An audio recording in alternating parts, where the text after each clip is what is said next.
get to work. We're rooting for the Dolphins. Our mighty, mighty Dolphins. We're rooting for the Dolphins. Our mighty, mighty Dolphins. We're rooting for the Dolphins. Our mighty, mighty Dolphins.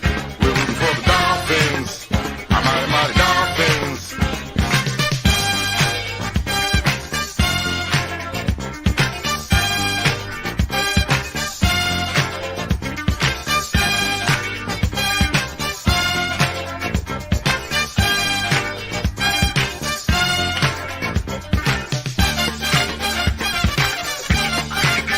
We're rooting for the Dolphins. Our mighty, mighty Dolphins. We're rooting for the Dolphins. Our mighty, mighty Dolphins.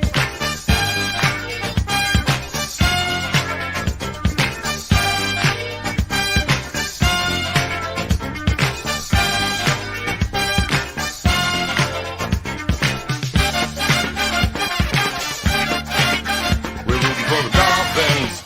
Our mighty, mighty Dolphins. We're rooting for the Dolphins. Our mighty, mighty Dolphins. We're rooting for the Dolphins. Our mighty, mighty Dolphins. We're rooting for the Dolphins. Our mighty, mighty Dolphins. We're rooting for the Dolphins. Our mighty, mighty Dolphins. We're rooting for the Dolphins. Our mighty, mighty Dolphins. We're rooting for the Dolphins.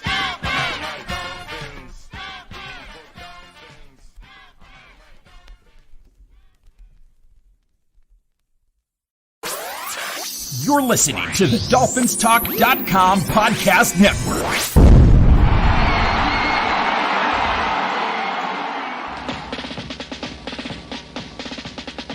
Miami's got the Dolphins, the greatest football team.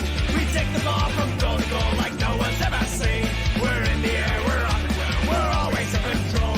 Hey, what do you say, Miami? You're talking Super Bowl. 'Cause we're the Miami Dolphins. Miami Dolphins. Miami Dolphins number one. Miami Dolphins. Miami Dolphins. Miami Dolphins number one.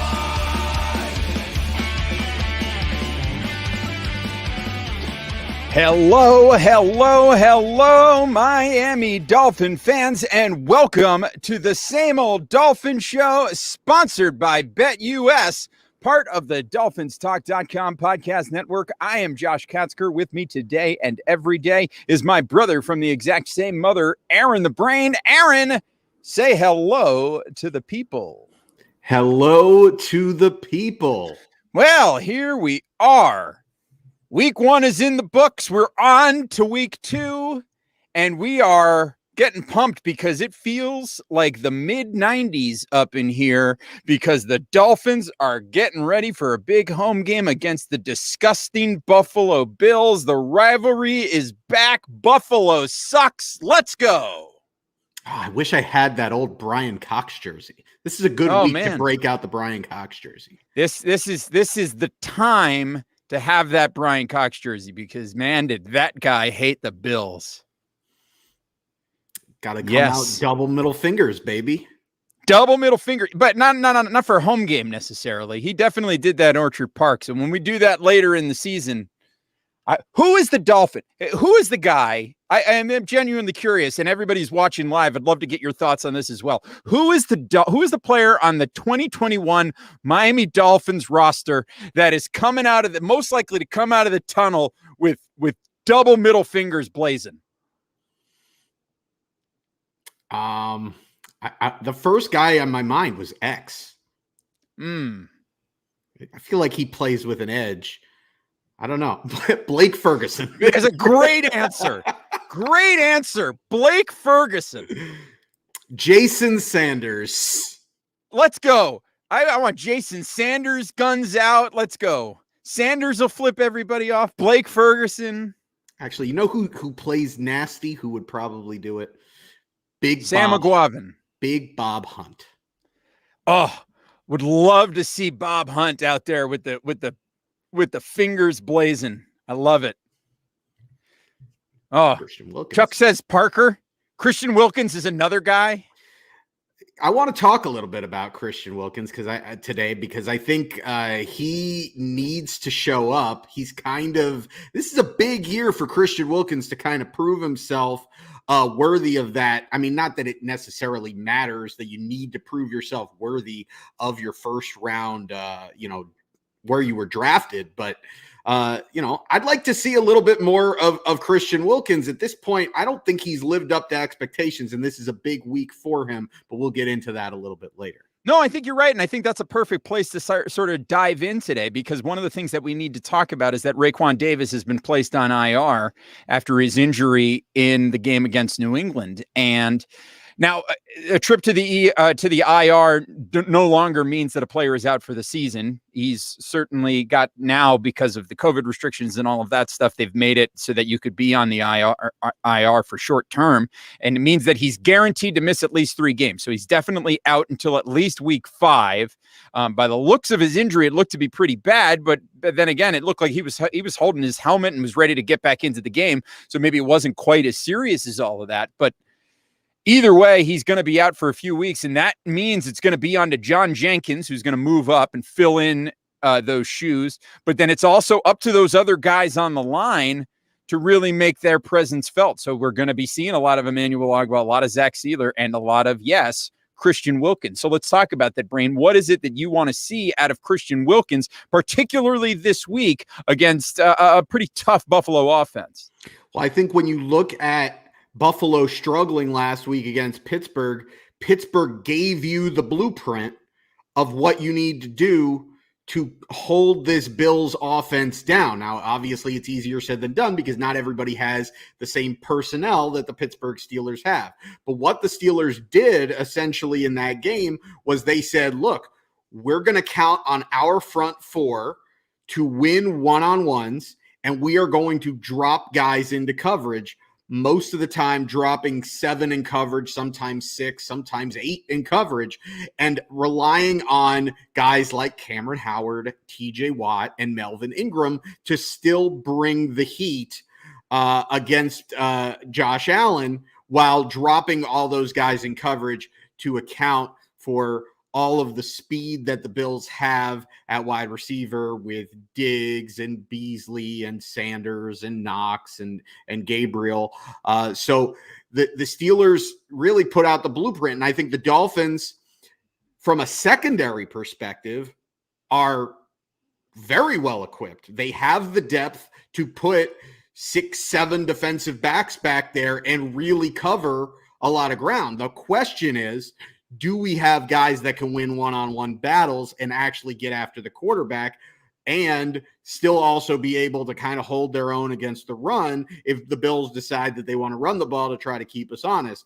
And that's where we're not built the same way that the Pittsburgh Steelers are. And that's where, we used our first, or one of our first round picks on Jalen Phillips. So you're hoping that he has an impact in this game. Obviously, Emmanuel Ogbah is probably the only guy on this defensive line that has had really any success winning one-on-one battles. But Christian Wilkins, when we drafted him, was supposed to be kind of like that. So this is an opportunity for the guys on the Dolphins defensive line. This is a big test for them. It's a big challenge. They need to come ready. Obviously, the Dolphins are still going to, have their similar schemes. They're going to mix things up. They're going to bring some pressures. They're going to scheme some pressures. But at the end of the day, if they're going to drop guys in coverage, they're going to need guys that can win one-on-one battles from that defensive line. So I'm looking at guys like Ogbah, Christian Wilkins, Zach Sealer, and really Jalen Phillips. Yeah, that's going to be the name of the game this week, is getting that pressure on Josh Allen. He showed some signs last week that maybe the accuracy numbers for him last year was a little bit of an aberration, and he showed some signs in this game against Pittsburgh in week 1 that maybe he's regressing a little bit more towards the mean. And if the Dolphins can get some pressure on him, Josh Allen is a very different quarterback than Mac Jones, that maybe he's not going to be able to hit those guys and make the neat pass under pressure. And then again, it would be really great for the Dolphins if they were not having to be blitzing constantly in order to generate that pressure, and were able to have some of those linebackers help out a little bit underneath with some of the coverages. And we know that Buffalo's got some weapons at receiver as well. So we're going to need some help shutting that down as well. And we're going to get into that a little bit more about what the Dolphins need to do on both sides of the ball in order to stop the Buffalo Bills. But first, a reminder here. First, a quick shout out to everybody, all the people watching and listening live instead of watching the dog shit Thursday night football game this week between the Giants and the Washington football team. We appreciate you hanging out with us on a Thursday evening. We appreciate that, and we hope that you will all take a moment, if you haven't done so already, to subscribe to the Dolphins Talk YouTube channel. Don't forget to hit the little notification thing so you're notified anytime we go live. Like this video, leave a comment below. We appreciate that very much. And also make sure that you download, rate, review, and subscribe to the Same Old Dolphins Show on Apple Podcasts, Spotify, Stitcher, and anywhere you get your podcast, making sure to leave us a 5-star rating and a positive review. We appreciate that as well. And a reminder that you can go to betus.com and sign up for a new account using the bonus code Dolphins Talk, all one word. You get 125% bonus using that bonus code Dolphins Talk. And so that's a pretty good deal to get a little bonus on your money over there at betus.com. They are a sponsor of everything here on the Dolphins Talk podcast network. So before we get into a bit more of the X's and O's on this Buffalo game, Brain, I want to talk about Will Fuller. He's coming. He's joining the team. This Sunday, we're going to see the full complement of Dolphins receivers on the field for the first time. There's a little bit of drama this afternoon when Will Fuller was not at practice. And this sent the Dolphins Twitter into a tizzy. Although particularly really liked the headline that I saw from a Dolphins beat reporter that says, Will Fuller misses practice. This may not mean anything, but it might also be significant. And I'm like, okay, boy, that's some Dave Meltzer reporting right there. It's just like, it could be this, but it could be something else. And anyway, it turned out to be nothing. It turns out that it was a personal matter that he was dealing to, so he wasn't at practice today. And now he is there. He is geared up. He is ready to go. In fact, everybody that was on the Dolphins injury report is listed as a full participant and ready to go today. So, Brain, we're going to have a full complement of receivers out there. So what are the Dolphins going to do on offense to beat the Buffalo Bills? They're going to have their hands full because the Bills are, they're not just loaded on the offensive side of the ball. They're loaded on the defensive side of the ball, and particularly in the secondary. So that's not to say that the Dolphins now aren't equipped to go after that now that they've added Jalen Waddle and Will Fuller. So with those two guys, and then still Devontae Parker, who looked as good as ever last week, and you're getting Preston Williams back as well. I think we're going to see more Mike Gesicki this week. I think the Dolphins have the weapons to kind of go mano-a-mano against the Bills, but really what they're going to have to do, the Bills were extremely stingy against the pass last week. The Dolphins are going to need to be able to run the ball.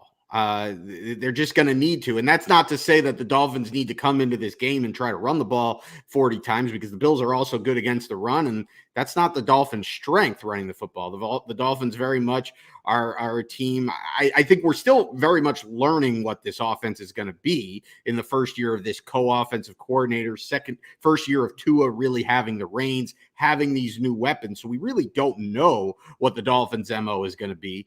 But I think it's very much going to be a rhythm offense with a lot of RPO, but with, they're going to try to spread some teams out. They're going to win in multiple ways, by keeping 5 tight ends, but also having, the weapons that we have on the outside. There's going to be times that we can spread you out. There's going to be times that we're going to go jumbo. So it's really interesting because we're going to learn a lot.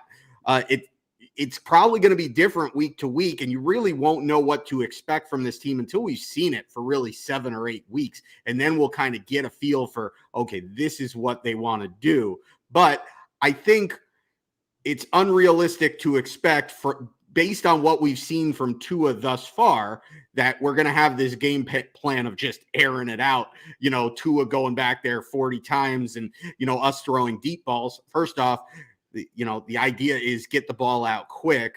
So I think what Will Fuller and Waddle, having both of those guys on the field, what it's going to do is defenses are going to have at least one safety deep, if not two safeties deep. And that's going to create a lot more space in the middle of the field for a guy like Mike Gesicki, and also for your running backs, Myles Gaskins, Von Ahmed, Malcolm Brown. So I think having those guys out there on opposite sides, keeping the opposing safeties honest, is going to create space, which is going to means much lighter boxes, which means the ability to run the football. But that puts the onus on the offensive line and these backs. Just because you have a lighter box does not guarantee that you can run the ball with success. You still got to block. You still got to make guys miss. Yeah, well, I also think you're gonna be looking at the Dolphins creating some room, particularly underneath. And I think when you've got speedsters like Fuller and Waddle running deep and trying to stretch the field, then you've got this opportunity for guys like Mike Gesicki and Ahmed and Gaskin out of the backfield to create some mismatches underneath that the Dolphins will be able to take advantage of. And I think that is going to be a huge key. And if the Dolphins can start out with some of that, then that is going to open the door for Tua to be able to hand the ball off to somebody and for the Dolphins to get things going running the ball. And if the Dolphins can do that and can create enough misdirection and can keep the Bills off balance, and that offensive line can then give Tua some breathing room and some room to sit back there, it wouldn't surprise me at all to see Tua drop back and take a couple of deep shots in this game. And we saw it against New England. He took a couple of shots long down the field. He had that slightly underthrown pass to, I believe it was Albert Wilson in the end zone that got broken up. But I think we're going to see a couple more of those deep shots. And I wouldn't surprise me at all to see Tua, test some of, the Bills have a great secondary. They've got Micah Hyde, they've got Poyer, and they've got Tre'Davious White back there. And so this is a good secondary, but it wouldn't surprise me at all to see Tua test those guys, particularly as these receivers use their speed to stretch the field and create some room. Well, yeah, you have to take some shots because, just having Will Fuller and Jalen Waddle on the field, you can only be a decoy for so long. If you're not throwing them the ball, eventually the defense is going to say, all right, well, screw it. We're going to come up until they prove that they can beat us throwing the ball deep. So Miami has to take some shots. Tua is going to have to take some shots. The question is, one, do they block well enough to give him the opportunity to take those shots? And two, how frequently do they take those shots? I would not be surprised if the Dolphins take a shot very early in the game just to put it out there and plant the seed. Hopefully you hit the play, and that is a huge play early in the game.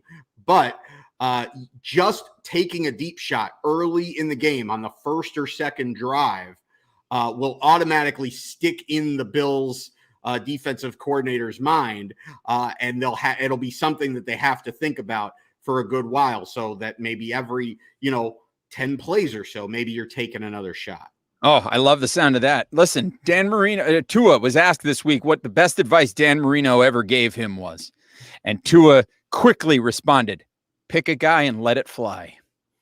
So if he has Dan Marino's arm, and then that excites me. He doesn't have Dan Marino's arm, so he's got, but the point is, be decisive. That's really the point.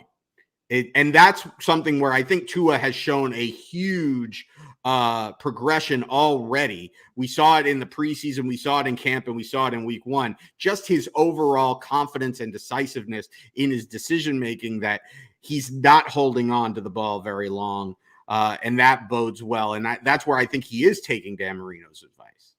Yeah, absolutely. I absolutely see Tua getting the ball out of his hand and throwing it and letting it fly this week. And boy, as soon as those connections start coming with Will Fuller and Jalen Waddle way downfield, look out, baby. Look out. I'm excited. I'm excited for this one, and we'll get into Huge predictions in a little bit. But this is a big game, even though Fox gave us like one of the bottom of the barrel commentary teams for it. But whatever. Thanks, Fox. Like Fox shouldn't be calling AFC games anyway. But that's neither here nor there. There are worse things to be upset about. Brain, anything else about Dolphins offensively in this game? You think you're going to be able to generate some run? I'm genuinely curious about that. Pittsburgh didn't have a whole lot of success on the ground last week, but I think that's because Pittsburgh's offensive line is even more questionable than ours. Is it more questionable than ours? I think so. I mean, it's pretty similar. They couldn't generate space for Najee Harris. Yeah, well, Najee Harris, I don't know. I mean, maybe he needs a little bit more space. He's a bigger guy. He's a big dude. That's true. I think that it's gonna be tough. I think what the Dolphins' running game is, though, that's different than Buffalo or than Pittsburgh's rushing game, is that Miami's running game is very much predicated on just getting space. It's not this smash mouth running attack. It's very much it relies on motion and spreading guys out and finding the right hole with a zone rushing strategy. So I don't think it's the same. But I also think that what we do is we try to set up the run with the pass, whereas in the past, where when the Dolphins have tried to run the ball, they've tried to use the run to establish the run and then set up the pass. That's not how we're built. We're going to have to use the pass game to kind of loosen up the defense and then pick our spots with the running game to kind of keep them honest. And where I think Savon Ahmed and Myles Gaskin, where I think they do really well, is they can get some big chunk runs in there. We're not this rushing offense that is going to get consistently 3, 4, 5 yards, a pop. We might have some like no gain, 1 yard, 2 yards, but then we'll hit like a 9, 10 yard rush. We'll hit a 12 to 15 yard rush. And that's why you just need to kind of mix it in. I think the short passing game is really our best running game.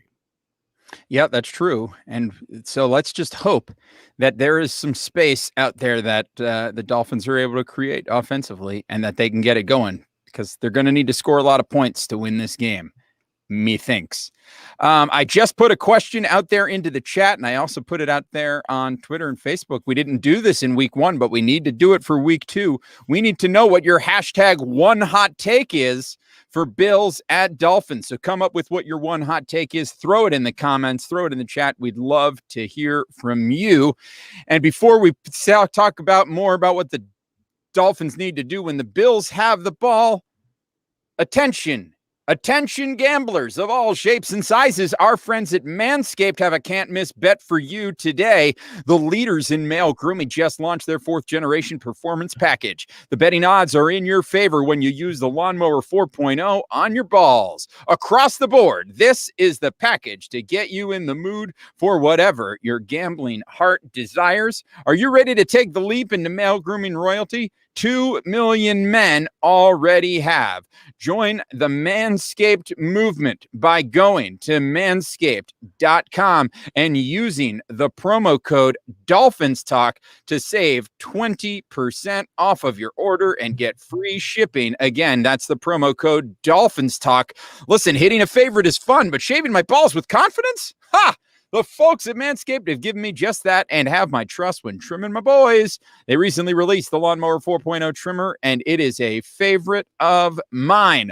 The Performance Package 4.0 also includes the Weed Whacker to chop your worst weeds up top in your nose and ear. This nose and ear hair trimmer provides proprietary skin-safe technology, which helps prevent nicks, snags, and tugs in those delicate holes. Manscaped also has a bonus add-in to their performance package with the Boxers and the Shed travel bag. These tools get your boys in your comfort zone before the games start. Again, you can get 20% off and free shipping with the code DolphinsTalk at manscaped.com. That's 20% off and free shipping with the code DolphinsTalk at manscaped.com. Fellas, don't gamble on shaving your balls with the wrong tools. Choose Manscaped. Your balls will thank you. All right, Brain. Have you used Manscaped lately? I'm due for a trim. Oh, your balls are ready to thank you. They are. I mean, we're still in, in other parts of the country, maybe where you're at, maybe it's starting to cool down, and you might want a little bit, extra layers down there. But here, where it's still very, very swampy, I think I'm definitely due for a trim. That's all right. Fair enough. Fair enough. All right, let's move off of your balls and move over to the Miami Dolphins and Buffalo Bills. Moving back here, the Bills, when they have the ball, what are the Dolphins going to do? I mean, listen, the big thing is they got Josh Allen, they got Stephon Diggs, they got Cole Beasley, they got Emmanuel Sanders now. What are the Dolphins going to do to slow down this Buffalo offensive attack? Aside from cry. Yeah, you can't just cry. You got to do something. Yeah. So like I alluded to earlier, I think that what we're going to have to do is follow the blueprint that the Steelers laid out last week, which was drop 6-7 in coverage, sometimes 8 in coverage, and force Buffalo to run the football or have to pass with really small windows because you drop that many guys into coverage. The question is, if we do force them into that, do we get pressure? Do we get after Josh Allen? Can we contain Josh Allen? Because if we just drop 7-8 guys into coverage, does Josh Allen just take off and beat us with his legs? Because he's done that plenty of times. Yep. And, do we stop the run? So I think the onus, look, there's an equal amount of onus, I think, on the Dolphins secondary and the Dolphins defensive line in this game. But I think the Dolphins secondary, we know that there's talent there. We know that there's depth there. I think we're well equipped. The question to me is, can this defensive line hold up? Can they put pressure on Josh Allen? Can they contain him? And can we stop the run? And really it comes down to winning one-on-one battles. So that's probably the biggest weakness of this Dolphins defense, is that we don't know if the guys on this Dolphins defensive line can win one-on-one battles consistently. And losing Raekwon Davis out, your big guy in the middle, I think that makes it that much more challenging to try to get after the passer and still stay honest in the run game. I think you almost have to just throw, because you don't really have a true nose without him.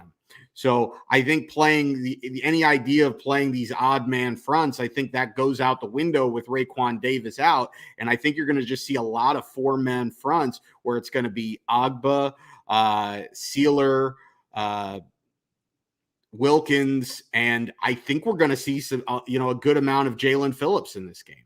I think so. I mean, I guess we'll see some John Jenkins in there too, but you need guys that are going to get after the quarterback. You need athletic guys. You drafted Jalen Phillips in the first round. I know it's week 2 and it's his rookie year and he missed a lot of camp. And I'm not going to sit here if Jalen Phillips doesn't play a lot this week or doesn't show up and have a great game, I'm not going to all of a sudden call him a bust. But it's matchups like this and it's situations like this that are why you drafted Jalen Phillips. So I'm hoping that we see a lot of Jalen Phillips in this matchup and that we see him make some splash plays, because I think having him opposite of Emmanuel Agba is going to make things easier for Agba and allow him to be more of an impact player. And I think if you have some 4-man fronts where you've got Agba, Wilkins, Sealer, and Phillips, that's 4 guys that can get after the quarterback.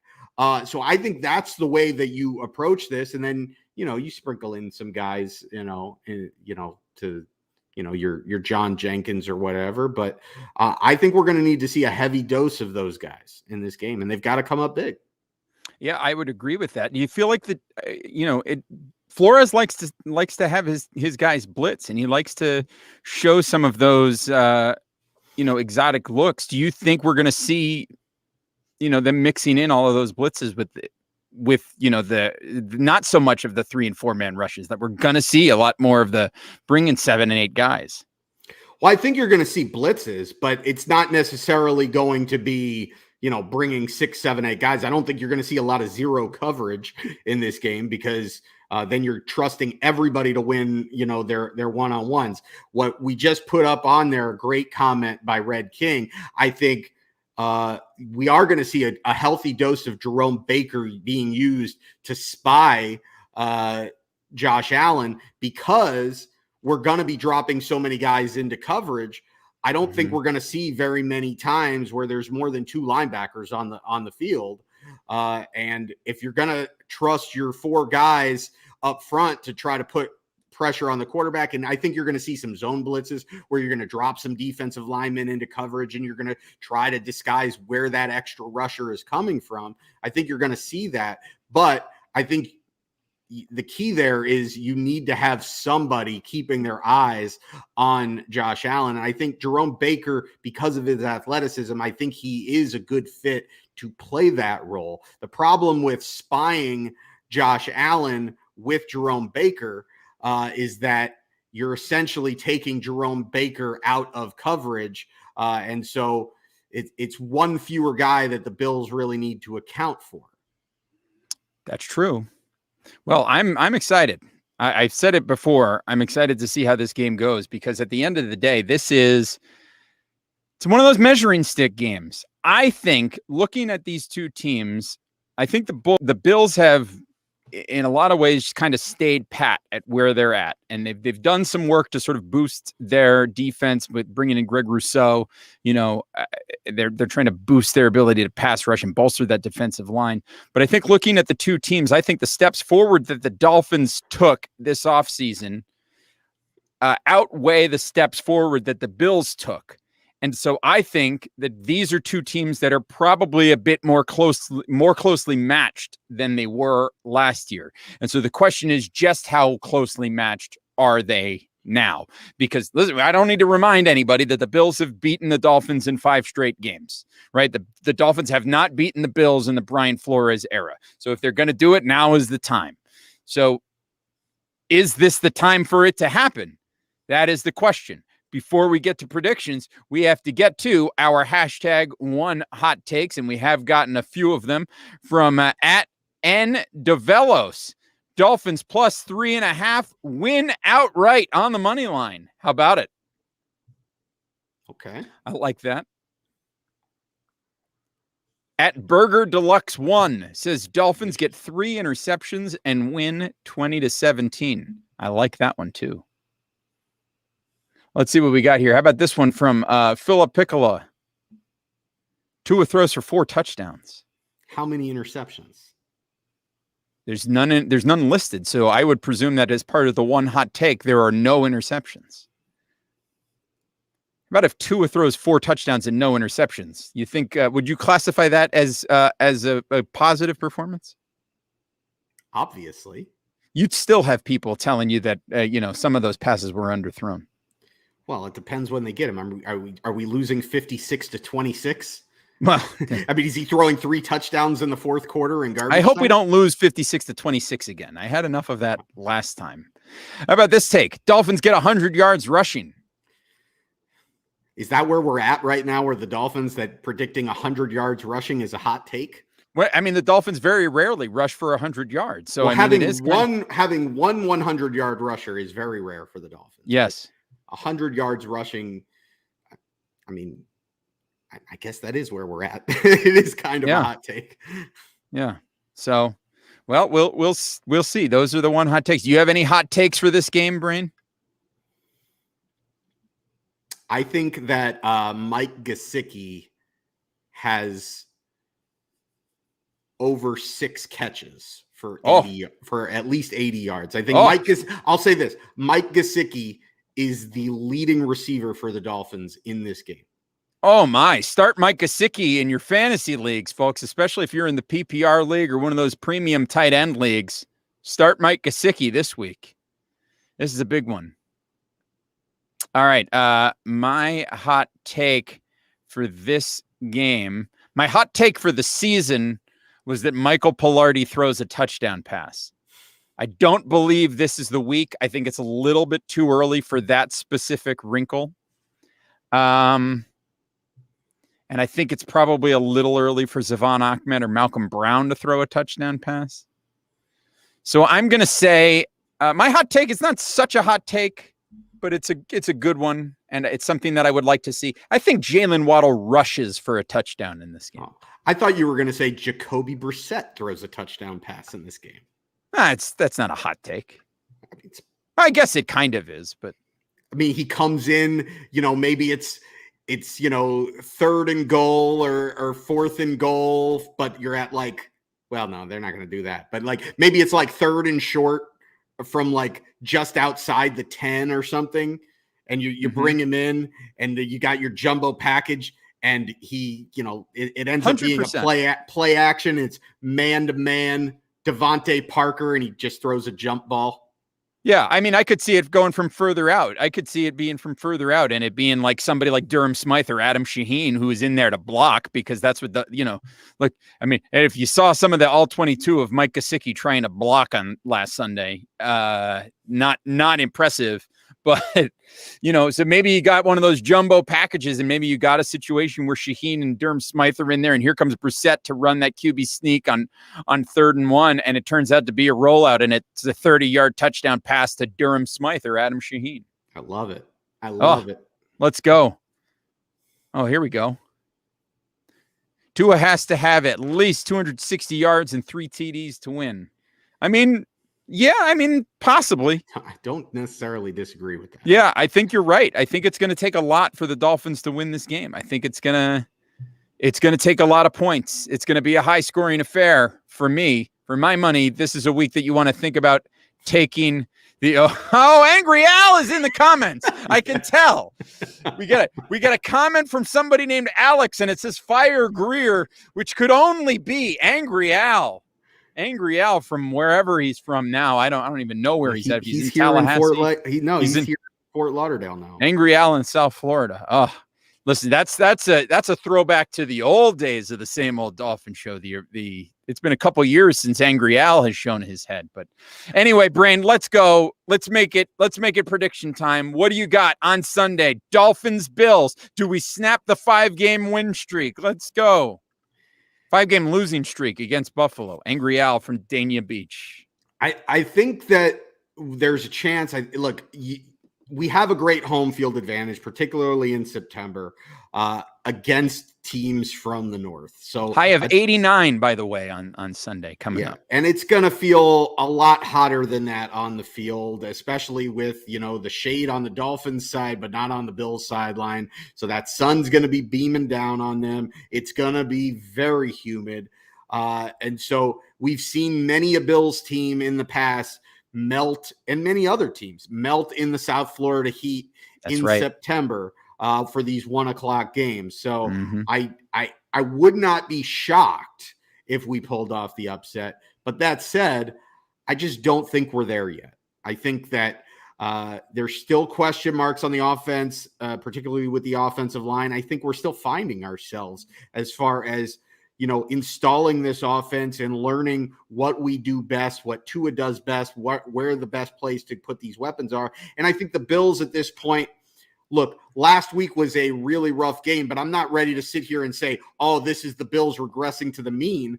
I think it's way more about the Pittsburgh Steelers' demise was way exaggerated, and they have one of the best defenses in the league and put together a great game plan to contain Buffalo last week. I think the fact is Buffalo is primed to bounce back offensively, and defensively they're better than they were last year. But that said, the Dolphins are better offensively than they were last year as well. So I do agree with your assessment that the Dolphins are closer to Buffalo this year. But honestly, how can they not be? The last time we saw these two teams match up, the Bills were winning 56-26. So, with backups. Yeah. So are the Dolphins closer to Buffalo? Yes. Is it a home game, and does that make it a little bit closer? Yes, but I don't think that we're there yet, and I think it's going to take a lot of points to beat this team, and I need to see what I saw in week 1 from the Dolphins was I saw great scheme and scripted play calling coming out of the locker room to start the game and coming out of the locker room to start the second half. And then I saw them look very, very same old Dolphins offense. So I need to see a lot more consistency from this offense to believe that we're suddenly going to be able to go toe-to-toe in a shootout with Buffalo. I think the game plan is going to be very similar to what it was last week against the Patriots and kind of what the Steelers did to Buffalo last week, which is drop a bunch of guys in coverage. Don't allow the Bills to make big plays. If Josh Allen tries to force it, you're going to have opportunities to have interceptions, to force some turnovers, make the Bills methodically drive down the field and try to shorten this game so that, if you have 3 touchdown drives, maybe that's enough. But I don't think that's going to be enough. I think you probably might need to get 30 to win this game, even if the Dolphins defense plays a solid game. I think we're going to fall just short. I've got Buffalo winning this one 27-24. Well, you know what, Brian? You know what? You doing it? You think the Dolphins need to get 30 points to win this game? Is that what you think? That's what you think? I think 28 might do it if you take my prediction. Yeah, well, if Buffalo gets 27, you're right. But guess what? I believe the Bills are going to get 27 points. But I believe that your Miami Dolphins, in their home opener, in front of a full house at Hard Rock Stadium for the first time in 2 years, a full house, are going to score 31 points and beat the Buffalo Bills 31-17. And go 2-0. 2-0. I love it. They're going 2-0. They're going to the top of the AFC East. They're going to be tied for the number 1 seed in the AFC. Your Miami Dolphins are 2-0. And you know what? It's going to be great. And then the Bills are going to, the Jets are going to beat the Patriots. So the Jets are going to be 1-1 and the Patriots are going to be 0-2. You're going to have the Dolphins up here and you're going to have the Bills and the Patriots down below the screen. You can't even see them. And it's going to be time for the Miami Dolphins hype train to run wild, baby. Woo! You went from Hulk Hogan to Ric Flair real quick. With a tear in my eye. I'm pumped up, buddy. I'm fired up. Listen, and there's every chance the Dolphins could come out there and fall flat on their face on Sunday. Let's be realistic here. It's very possible. But at the end of the day, I am excited about this Dolphins team. I believe that they can win this game on Sunday, and I believe that they will win this game on Sunday. Let's go. Was it over when the Germans bombed Pearl Harbor? Germans? Forget it. He's rolling. No. And it ain't over now.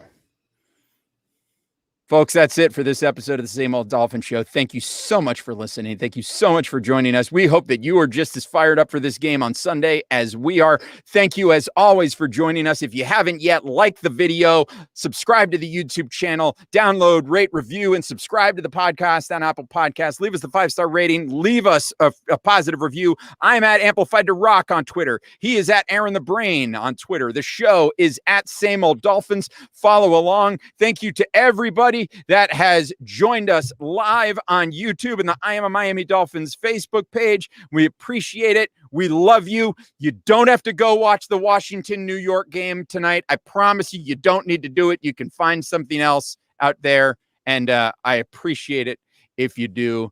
Ladies and gentlemen, thank you. And as always, take care of yourselves and each other. We will talk to you again next time. Bye-bye, everybody. Go Dolphins!